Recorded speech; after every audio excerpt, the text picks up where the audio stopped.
The revelations you're about to uncover carry a profound purpose to guide us toward limitless spiritual evolution. As Jesus once declared, whoever discovers the meaning of these sayings will never taste death. In 1945, a humble farmer from Nag Hammadi, Upper Egypt, unearthed a red clay jar buried deep in the earth. What he found inside would shake the foundations of religious history: 13 ancient scrolls bound in leather, now famously known as part of the Dead Sea Scrolls, or Qumran cave texts. Among these sacred manuscripts was a hidden gem, the Gospel of Thomas. One of the texts was smuggled out of Egypt and surfaced on the black market, eventually making its way into the archives of the Carl Jung Foundation. Their scholars confirmed its authenticity and significance.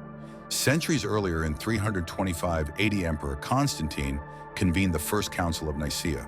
This historic gathering meticulously reviewed which scriptures should be included in the New Testament and which should be cast aside. That decision became the cornerstone of modern Christian theology. But not all was chosen for light. Texts like the Gospel of Thomas, the Book of Enoch, and the Gospel of Mary were excluded. Some claim it was simply to make the Bible more digestible and uniform for the masses. Yet another theory lingers, one far more provocative. These texts held ancient esoteric truths, too powerful and too radical for the direction early church leaders wanted to pursue. And so they were silenced, hidden, forgotten, until now. The ideas that we're going to show you today have the meaning to move us all towards infinite growth as souls. It's important to mention that even in the past, there were people that followed these teachings, but were burned and killed because of that. They are better known as Gnostics, who unified and shared some of the ideas of esotericism, theosophy, and occultism. Today, we're going to look at this particular, not-so-known version of what Jesus had told us. We will look at the Gospel of Thomas. Welcome to the new episode of Secret Origins. The interesting point is that if you're a true follower of what he was saying, why would you deny this perspective, which seems to add even more to the global picture? It's not logical to accept only certain beliefs and quotes about the truth. These are the secret words spoken by the living Jesus and recorded by Didymus Judas Thomas. Jesus said, whoever discovers the interpretation of these sayings will not taste death. Here it's suggested to us in an extremely good way, the idea that we as existence, as energy structures, as spiritual beings, we are eternal. There are many misleading interpretations of what he meant to tell us, and much of what he had shared as ideas and what he had shared with his students has been altered to gain supremacy power, authority, and control. Joshua, Jesus had no intention to get more followers, people who were inferior to him.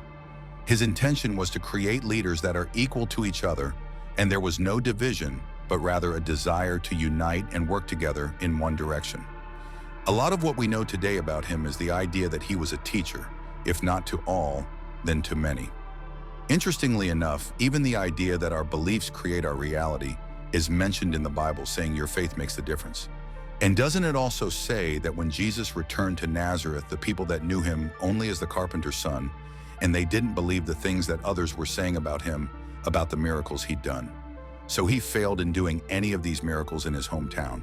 Why? It's all about what we believe and what we know that is true for us, what our actions are, and what we wish to do. Now it's getting interesting, and especially interesting if you hear those words for the first time. Jesus said, if those who lead you say to you, see, the kingdom is in the sky, then the birds of the sky will precede you. If they say to you, it is in the sea, then the fish will precede you. Rather, the kingdom is inside of you, and it is outside of you. When you come to know yourselves, then you will become known, and you will realize that it is who you are, the sons of the living Father. But if you will not know yourselves, you dwell in poverty, and it is you who are the poverty. What are we being told here? That there are no inferiors and superiors, that if we dive deep in search of the kingdom, there will be always levels, and there will be always something more than this or something less. For the true kingdom, what he actually meant was true power that is within us, and it has always been there. We keep looking for it on the outside again and again, only to realize that it is within us. Socrates, for example, told us that sometimes to study to learn is just to remember. So the old saying is very true. The one that says everything new is a well-forgotten old. Why? Because everything already exists here and now. Everything is already available as information. We are the ones who limit ourselves, who create specific systems of beliefs, and who drown our own paths and face challenges of our own making. create experience experiments to go through only to realize that deep down inside, we already know. And here we continue with one of the most powerful messages that is so strongly suppressed and neglected, but it's available for anyone who's willing to seek for it. It starts like this.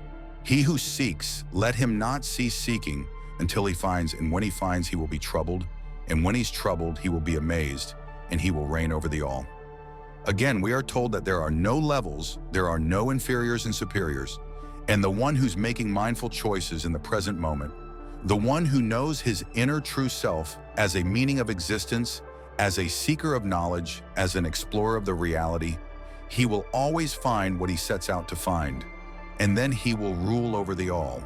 He'll be the king of everything that was created and built by his decisions, of everything he has consciously chosen and already knows and has explored long enough.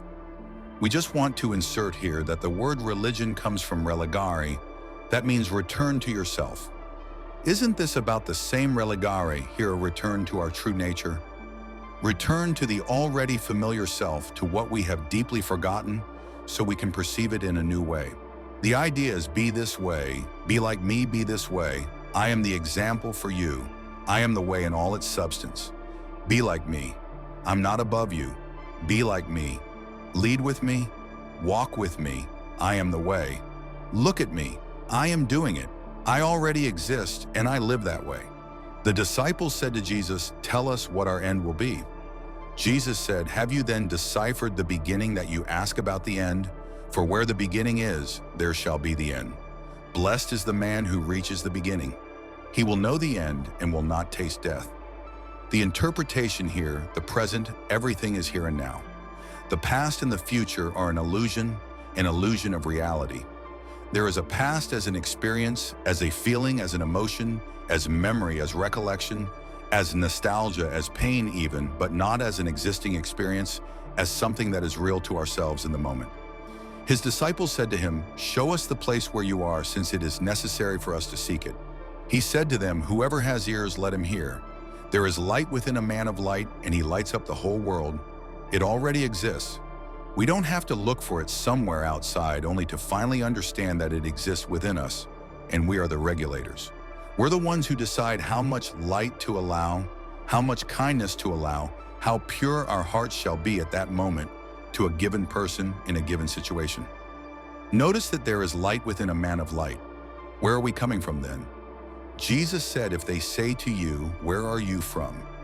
say to them, "It is from light that we have come, from the place where light of its own accord alone came into existence and stood at rest, and it has been shown forth in the image." If they say to you, "Is it you?" say, "We are its offspring, and we are the chosen of the living Father." If they ask you, "What is the sign of your Father within you?" say to them, "It is movement and repulse, the two polarities of everything that exists.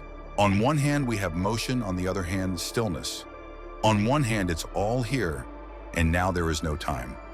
On the other hand, the moment we realize that there is no time and everything is here, and now we need time and space and movement direction we can follow, and realize that in general that leads to stillness. Those two things are not separate. They are completing each other infinitely and go hand in hand, movement and stillness. Where do we come from? From the light that came by itself. We are her sons, the sons of the light, children of the light, and we are chosen by the living Father, chosen. We emphasize chosen, the choice from the living Father, from the one who experiences reality and life, and chooses in the present moment from each and every single one of us. His disciples said to him, "When will the kingdom come?" Jesus said, "It will not come by waiting for it. It will not be a matter of saying, 'Here it is,' or 'There it is.' Rather, the kingdom of the Father is spread out upon the earth, and people do not see it." Again, the same idea that our inner world that we have within ourselves, the wholeness that we have in ourselves, is already available as information, as one global energy field that contains everything, and there's nothing beyond it. It's already available to all and every single one of you who chooses the way to perceive that information. Some of us do it and get that information through their dreams, others do it through meditation, others achieve it through breathing methods or techniques, others trust their intuition, which somehow magically tells them which way to go next.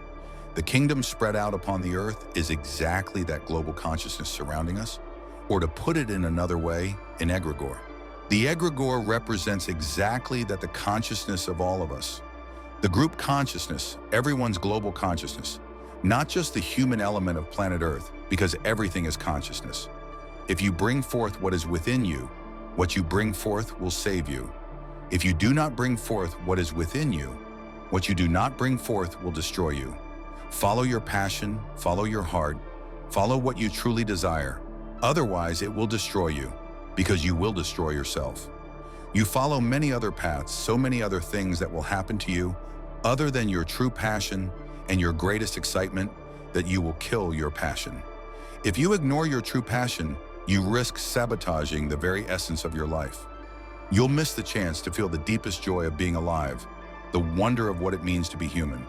That's why you must follow your inner calling, bring to life what your heart and soul whisper to you. And then Jesus said something profound. Why do you wash only the outside of the cup? Don't you realize that the one who made the inside also made the outside? His words remind us that inner and outer worlds are reflections of one another. What we are on the outside mirrors what we hold within. Our actions toward others, the decisions we make in daily life, these are the mirrors of how we treat ourselves. When we become conscious of this, we begin to know who we truly are. We always have the power to change, at any moment. But if we give ourselves entirely to the physical world, chasing wealth, possessions, and material status, we lose touch with our purest essence, the spiritual force within. Modern science has already shown us that matter is simply a form of energy.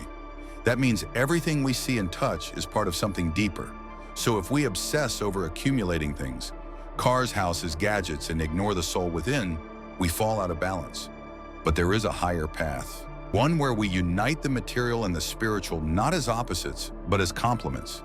When these two forces come together, they form a single powerful current, a vortex of alignment, and only then can we truly become whole. This is one of the forgotten truths hidden in ancient texts, wisdom once silenced but now returning to light. So we invite you to reflect. What are your thoughts on the Gospel of Thomas? How do you feel after hearing these teachings?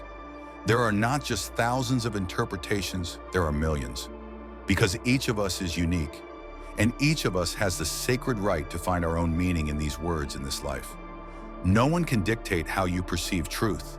No one can define your path for you, because you are life itself. You are the path. You are everything. We honor your journey. Stay open. Stay curious. Until we meet again.